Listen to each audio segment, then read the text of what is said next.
Hello বন্ধুরা, চলে এসেছে একটা নতুন ব্লগ নিয়ে। তোমরা কেমন আছো? আশা করি ভালোই আছো। আমাদের আগের ব্লগে দেখেছো যে আমরা কাঁঠাল কাটতে গিয়েছিলাম, তো সেই দিন কাঁঠাল না কেটে নিয়ে চলে এসেছি। আজকেও সেই উদ্দেশ্যেই যাচ্ছি কাঁঠালটা নেওয়ার জন্য গাছ থেকে। যে কজনা গিয়েছিলাম সেই কজনেই আবার যাচ্ছি বাগানে কাঁঠাল পাড়তে।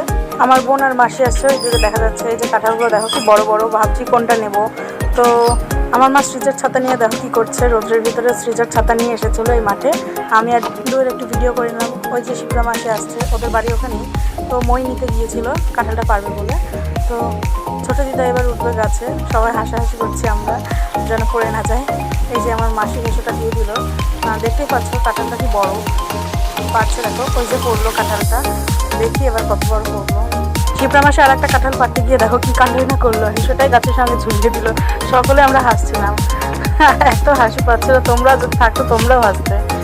তো বাড়ি এসে কাঁঠালটা কাটাও হয়ে গেল।